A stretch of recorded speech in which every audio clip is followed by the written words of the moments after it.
Your patent sold for a high price. This morning, my boss suddenly called me and led me into the hallway, only to say something so ridiculous. Sorry, what do you mean by that? Are you talking about the patent I got at my previous company? I was puzzled by the absurdity of it all, yet I decided to listen half-heartedly. It had to be a lie. Yes, that's the one. But why did you join this company? Why did you leave your previous company and come here? Well, just then, a female employee, Lisa, came running up. Boss, there's a call from the CEO. He wants you to call back immediately. Really? Did he say what it was about? He didn't mention specifics. The CEO just kept insisting it was urgent. Hearing this, I suddenly had a gut feeling. Something must have been exposed, and it had turned into a major problem. You've lost everything now, I muttered. The sharp-eared boss glared at me and quietly approached. Hey, what's going on here? Boss, the CEO is waiting. The boss clicked his tongue in annoyance, then quickly smiled at Lisa, before giving me a sharp look. Remember this. With that, he brushed past me and hurried off. I'm Taylor Chris, 41 years old. Just an ordinary office worker. From elementary school to the start of middle school, I loved playing outside with friends, like any typical kid. But as I began thinking about high school, I suddenly developed a keen interest in math and science. Although it was tough at first, I persevered, studied hard, and eventually getting into my first choice high school.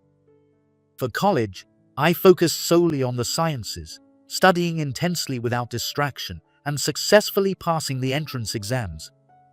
In the lab, I dedicated myself to research with like-minded peers. But purely intellectual and quiet activities weren't enough for me. I wanted to make the most of my time, so I also worked part-time whenever I could. Working in the kitchen and as a waiter at a beer pub, and as a cafe employee, being around lively people felt refreshing. It reminded me of my active childhood days.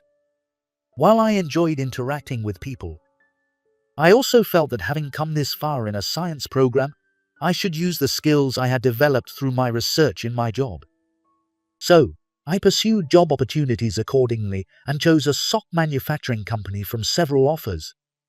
7 years later, I obtained a patent while working in R&D. It was a modest achievement, not enough to make me rich. But it gave me a sense of accomplishment. However, it also brought a creeping sense of boredom. I realized that if I continued in this job, I would only become more bored and wither away. Despite realizing this, I stayed in the same job for 5 more years. But one day, I decided to switch careers and took a sales job, a completely different field. At first, it was confusing and filled with setbacks.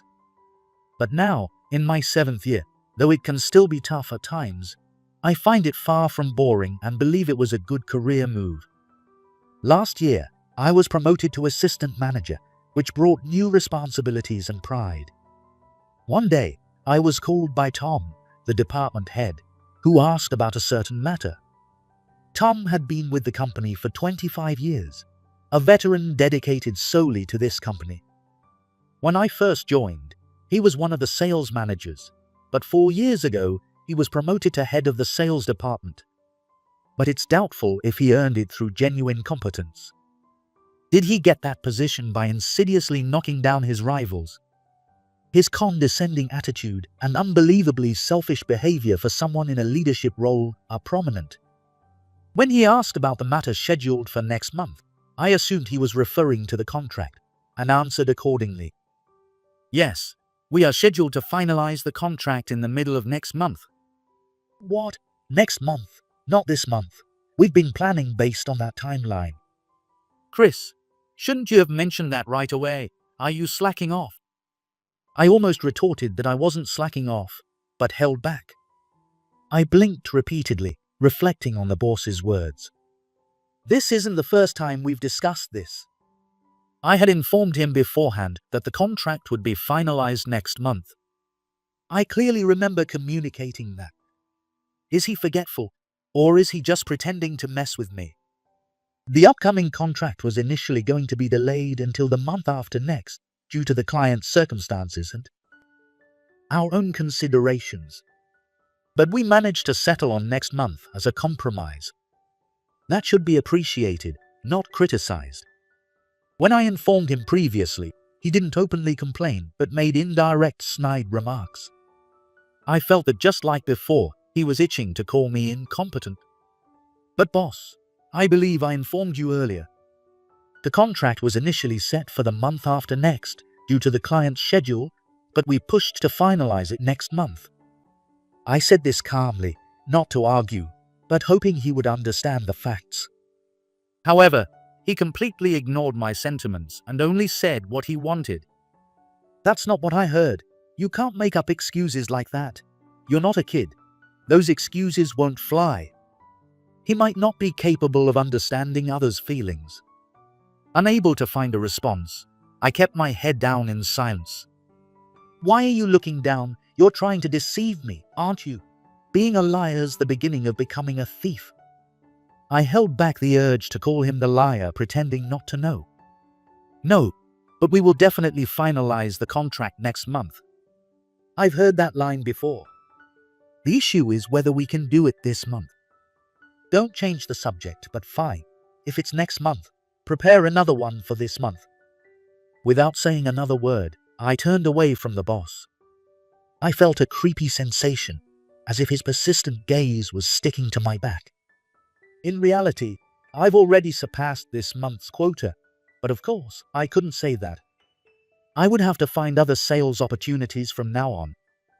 The boss once tried to reassign my client to another employee. Isn't this client assigned to the assistant manager? I turned around to see Lisa holding out a brochure, looking down at me. Lisa, a sales employee 10 years younger than me, has been with the company longer because she joined right after college.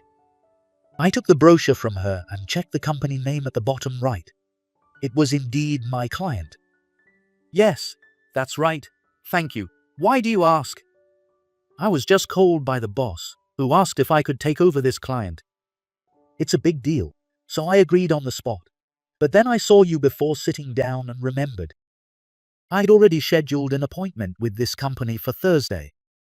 It's possible the boss didn't know this, but it's a significant client, and it doesn't make sense for him to assign it to Lisa instead of me, the assistant manager. If it was to give her experience, I could understand, but from the company's perspective, it would be safer for me to handle it. Or maybe he knew I was handling this client and intended to have Lisa take over now. However, it's only natural to be suspicious at this point. If I told the client about the reassignment, I could visit with Lisa and hand over the responsibilities, but I was the one who secured this client through my sales efforts. This is an important deal and will undoubtedly be a significant achievement if completed successfully. Is he trying to sabotage my progress? Why would a boss do such a thing? I'll ask the boss about it. Sorry, please. I watched Lisa walking back to her desk. Then I sat and pondered for a while. But no matter what I thought, it seemed pointless against the boss, so I went to see him without any solid plan. Boss, I heard from Lisa that the client you assigned to her is actually the one I'm in charge of. I have an appointment with them on Thursday. I know that. You're too slow, so I thought Lisa could handle it. Internal competition is good, and maybe the client would prefer working with her. It's interesting. Plus, Lisa will do the job well. He can say that because I've already established a good relationship with the client. If Lisa took over, she'd be working under the trust I've built, and things would go smoothly as long as she performs as usual. But that's due to my efforts. I don't want to boast. Each sales employee competes fairly, and Lisa understands that well. That's why she informed me immediately. We are rivals, but fair play is crucial. Well, if you insist on handling it, then go ahead. Please take care of it. With that, the boss leaned back arrogantly in his chair. I suppose I should be grateful that he let me handle it this time. But what annoys me the most is how the boss constantly meddles in significant, high-profile deals. Of course, the more you handle big deals, the more your reputation grows within the company, and the CEO takes notice. The boss takes advantage of this by involving himself in work meant for managers or assistant managers, implying to the CEO that things wouldn't run smoothly without him. He always makes it seem like he's playing a crucial role in important deals, trying to inflate his importance and ensure that the managers and assistant managers don't get too much recognition. For your information, there aren't many deals that a manager can't handle. If we genuinely needed the boss's help, we'd ask for it. His unsolicited interference seems driven by his desire to protect his position. He only involves himself in tasks we can handle without him, and even then, just the easy parts. He leaves the difficult work to us, taking credit for the successes. Everyone's aware of it and is thoroughly fed up with his underhanded tactics. Around noon the next day, the boss suddenly called my name. I stopped working and stood up to go to his desk, but he signaled for me to follow him outside. I followed him down the hallway, wondering where he was taking me. He finally stopped in front of a quiet window where no one else was around. With a smug smile, he suddenly said something ridiculous. "Your patent sold for a high price." "Sorry, what do you mean by that?" I was at a loss for words due to the suddenness of it. Still, I wanted to know the true meaning behind his statement. "Are you talking about the patent I got at my previous company?" I was puzzled by the absurdity of it all, but figured the boss was lying again, as he often did. The boss's habit of lying was well known within the company, as he frequently fabricated stories about work. It's only a matter of time before he gets into serious trouble. Moreover, he's not above harassment. I've been on the receiving end multiple times, especially since my promotion to assistant manager. "Yes, that's the one. But why did you join this company? Why did you leave your previous company to come here?" "Well, you're not very useful here. Even your promotion to assistant manager was out of pity. Maybe you should go back to the company where you got the patent. But it's probably too late. If you're not going to use it, it's better to let someone else benefit from it. Of course, we'll split the profits. Give me your account details later." With that, the boss let out a creepy, twisted laugh. Just then, Lisa came running up. "Boss, there's a call from the CEO. He wants you to call back immediately." "Really? Did he say what it was about?" "He didn't mention specifics. The CEO just kept insisting it was urgent." Hearing this, I suddenly had a gut feeling. Something must have been exposed, and it had turned into a major problem. "You've lost everything now," I muttered. The sharp-eared boss glared at me and quietly approached. "Hey, what do you mean by that?" "Well, boss, the CEO is waiting." Annoyed, the boss clicked his tongue, quickly smiled at Lisa, then turned to me with a look of anger. "Remember this," he said, brushing past me and hurrying off. I stood there, lost in thought for a moment, but as I headed back to my desk, I saw the boss rushing out. Without glancing my way, he hurriedly got into the elevator, likely heading to the CEO's office. After a brief hesitation, I followed my instincts and chased after him, finding myself knocking on the CEO's office door. When I put my ear to the door, I could hear faint voices. I quietly opened the door to find the CEO and the boss facing each other. The boss looked pale, and the CEO had a stern expression. Suddenly, the CEO softened his expression and looked at me. "And you are, well." "Sorry to interrupt. I'm Chris from the sales department." As I answered, I could feel the tense atmosphere in the room. "Oh, right, Chris. I've heard about your recent achievements. What brings you here?" Humbled by the praise, I took the opportunity to address the issue at hand. "Yes, actually." Even though I had made up my mind, I hesitated. When I glanced at the boss, he was staring at the carpet. "Actually, the boss just told me he sold my patent." "And what? That patent you own. The CEO seemed unable to grasp the situation due to the outlandish nature of the claim. Yes, that's right. When I answered and looked back at the boss, his face was one of utter shock. He might be panicking, thinking that after already angering the CEO, another problem had arisen. I tried to suppress my rising laughter and turned back to the CEO to continue, but the boss interrupted. CEO, there's a misunderstanding. I did talk to him about the patent, but not in the way he described. The boss's face was now serious. I meant to suggest that if he wasn't going to use the patent himself, selling it to others could contribute to society. He misunderstood my advice as an actual transaction. His smooth, seemingly noble explanation made me want to shout, "You've got to be kidding." That's fine, Tom, but be careful with your words. Don't trouble your subordinates now. Back to our discussion, said the CEO, giving the boss a stern look. Yes, sir, the boss replied, standing at attention with his hands pressed together. We're not done here yet, Chris. If you don't mind, please step out for now. Yes, sir. Though I wanted to push the issue, I knew it wouldn't be wise to upset the CEO. I left the CEO's office, frustrated by the boss's ability to fabricate stories so calmly. I should find another opportunity to talk to the CEO again. But is it true that the patent was sold? No, it must be a lie.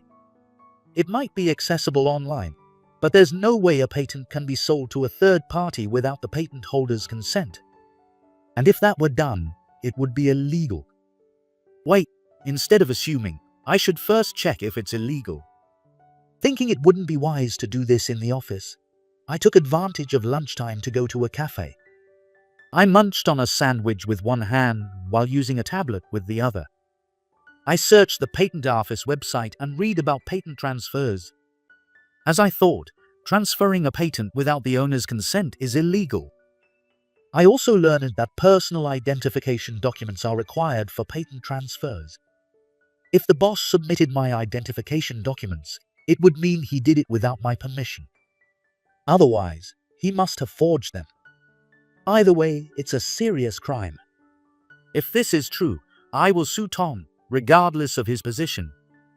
To confirm, I called the patent office. Excuse me, I have a question. Is it possible to transfer a patent without the patent holder's consent?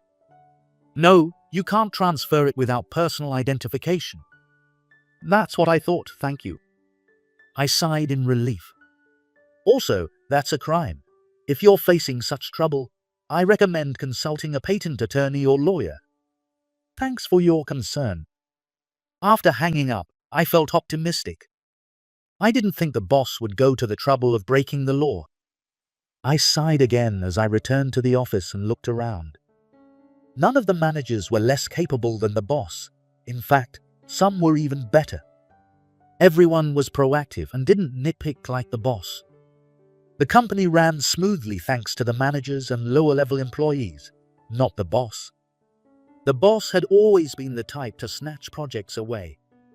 I should probably tell the CEO about the boss's wrongdoings directly. I'll also make sure to mention the patent issue again. After a while, the boss returned from lunch. After taking a deep breath, I resolutely stood up and walked over to the boss. There weren't many people left in the office. Most were probably out on sales calls. Boss, do you have a moment? Hey, what's up? Don't you have an appointment? He asked mockingly. I plan to spend the afternoon preparing materials and making sales calls from the office. Are you satisfied with your current position? Everyone else is out there making deals. His sudden comment might have stemmed from the incident in the CEO's office earlier. The fact that he didn't confront me directly suggested he was aware of the few remaining employees around us. I replied calmly. No, I hope to be promoted to boss someday. He frowned immediately. What? Why would you skip the manager position and aim directly for boss? Are you trying to insult me? Are you picking a fight?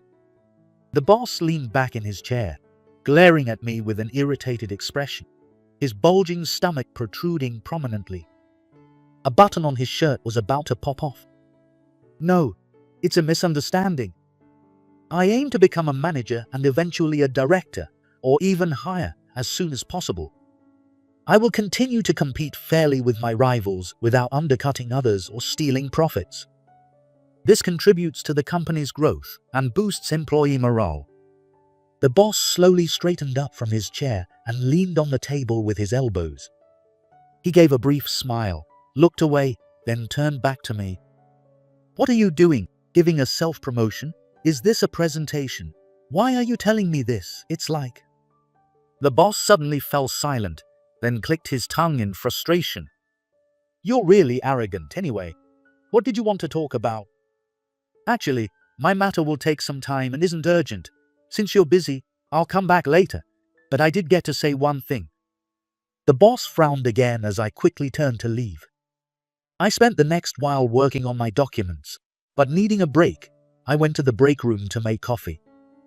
Lisa showed up as I was making my coffee. She had been in the office all afternoon, so she might have overheard my conversation with the boss. As she poured herself a cup of coffee, she asked, "What was that about with the boss earlier? I couldn't hear much from my desk, but it seemed like a confrontation." As expected, she had seen the scene.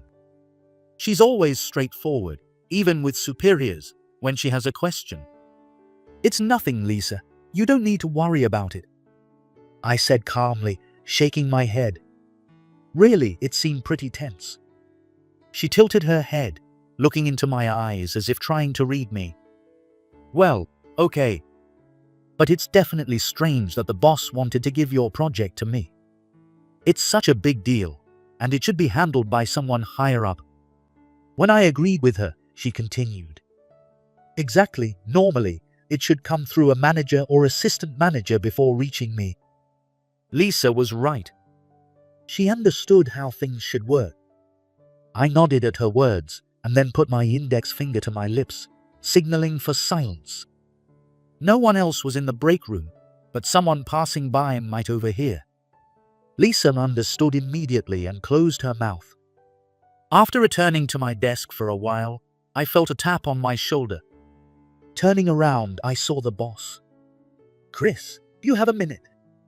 I nodded and followed the boss into the hallway. He turned at the first corner, stopping in a secluded spot. "What's up with you today?" "What's up with me today?" His face was a mix of anger and confusion. It made sense, since I usually didn't openly defy him. He must be unnerved by my sudden rebellious attitude. "Yeah, you've been acting strange today. You barged into the CEO's office and started saying all that stuff. It's a problem." He wasn't yelling, but seething with a simmering anger. "Yes, about that, I've been wondering.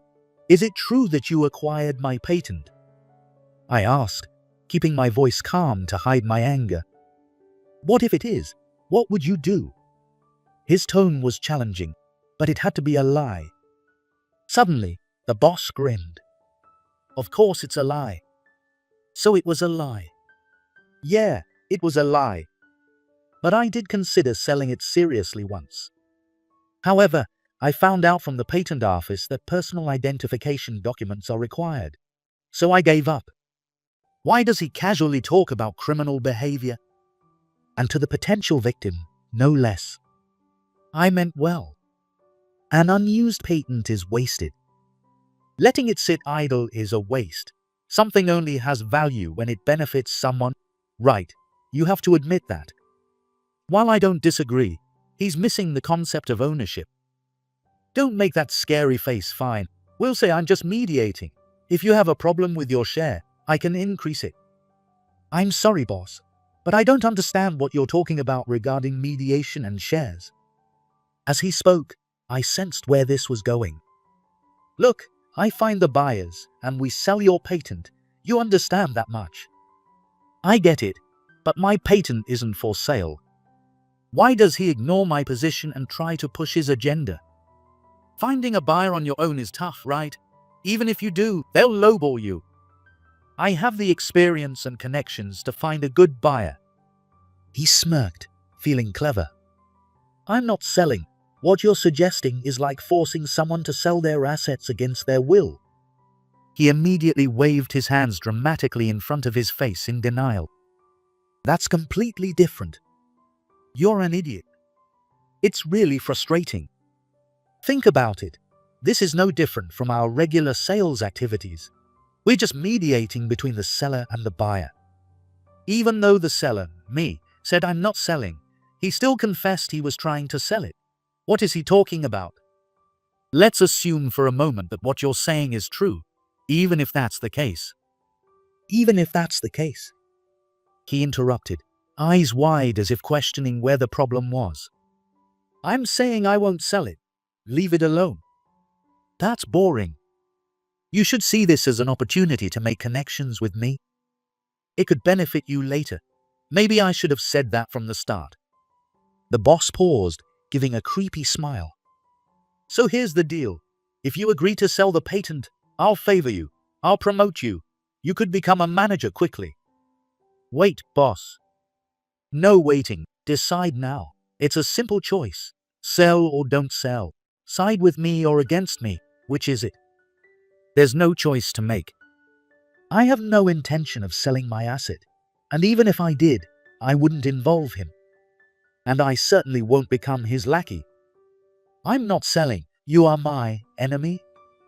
As soon as I said that, the boss's eyebrows shot up, and he glared at me. "Fine, remember that." With a click of his tongue, he brushed past me quickly. I decided to confront the CEO on Monday morning, right after the weekend. Having declared him my enemy, I needed to act before the boss could retaliate. Timing my call perfectly, I got permission to see the CEO and hurried to his office. After knocking, I quietly opened the door and stepped inside. "Good morning, CEO. This is Chris from the sales department." "Good morning, Chris. What's this important matter? Is it urgent?" Asked with curiosity, I responded firmly. "Yes, it's about the head of the sales department." "Oh, what about him?" The CEO seemed very interested. I began by explaining how the boss frequently meddled in the managers' and assistant managers' projects to take credit for their work. The CEO listened attentively, with his hand on his chin. I pointed out how he likes to appear involved in all major projects and manipulates things to keep the managers from getting too much recognition. "What do you think about that, Chris?" I understand the boss wants to protect his position. But a boss should be managing and improving the performance of managers and assistant managers. His current approach is entirely wrong. This doesn't demonstrate his capability as a boss. "Interesting. You have a knack for getting to the heart of the matter." The CEO smiled gracefully and urged me to continue. "But that's not all, is it? This isn't just a problem affecting you. Coming all the way to my office means there's more you need to share about your situation, right?" I remained silent. "For example, you visited me on Friday. Can you tell me more about that?" His gentle tone reassured me that I could trust him with everything. "Thank you for your concern. I'm sorry for dropping by without calling on Friday." I gave a gentle face to him. "The other day, the boss told me he sold my patent for a high price." I was caught off guard and didn't understand what was happening. But legally, a third party can't sell a patent without the owner's consent, and even if technically possible, it's illegal. It's a crime. I took a deep breath after saying all this in one go. I directly asked the boss about his intentions. Shockingly, he admitted he tried to sell it without my permission. If that's true, it's a serious issue. Yes, it may be hard to believe, but it's true. He then told me that since he couldn't sell it without my cooperation, I should let him find a buyer, give him a brokerage fee, and in return, he'd help me climb the corporate ladder quickly. The CEO's kind smile had vanished, replaced by a stern expression. "And what did you say to that?" I firmly refused him on the spot. "Good." The room fell silent, and then the CEO spoke gravely. "So, everything you've told me is true?" "Yes, I can no longer tolerate working under him." After declaring this, I left the CEO's office. As I rounded a corner in the hallway back to my department, I ran into the boss. He flinched and then glared at me, snarling, "You're in my way, move." Why is he so aggressive when I've done nothing wrong? No, he's my enemy now. Where are you heading? The boss ignored my question as if he hadn't heard it. He must have been in a hurry because he walked away briskly without acknowledging me. Back at my desk, the phone rang. "Assistant manager, the CEO, wants to see you." I nodded and hurried back to the CEO's office. As I entered, the atmosphere was cold and tense. "Chris, I asked him about what you told me earlier." At first, he tried to cover it up, but he eventually admitted to everything, including the issue with your patent. "It's not only unprofessional, but also unacceptable as a human being." The CEO cleared his throat. That's not all. While he was distracted with these schemes, he made several critical mistakes in his duties as a manager. His conduct is damaging to both his subordinates and the company's interests. The boss looked pale and aged, clearly shocked. "CEO, I have an important meeting to attend. May I be excused?" "Of course, do your best." "Thank you, I'll be going now." As I replied, I glanced at the boss, who was staring blankly at the carpet. Soon after, an immediate personnel change took place, and Tom was demoted from his position as department head. Instead of being demoted to a manager position, Tom was assigned to a newly created role, which was lower than both manager and assistant manager. He had no managerial responsibilities and no authority to command subordinates. It was a position in name only. His salary was likely reduced, and he became a window dresser. Given his long tenure, the company couldn't demote him to a regular employee, but this wasn't for Tom's benefit. It was due to the company's structure and consideration for the other employees. However, Tom soon couldn't bear it and reportedly submitted his resignation. Once the turmoil settled and Tom left the company, I could work more freely than before. Without the pressure of unnecessary harassment, my mind and body felt lighter, and my performance improved.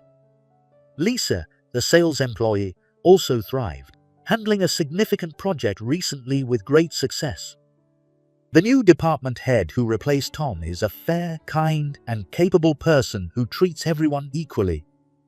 Now, Tom, who is unemployed and living a reclusive life off his savings from his corporate days, is someone I will likely never see again.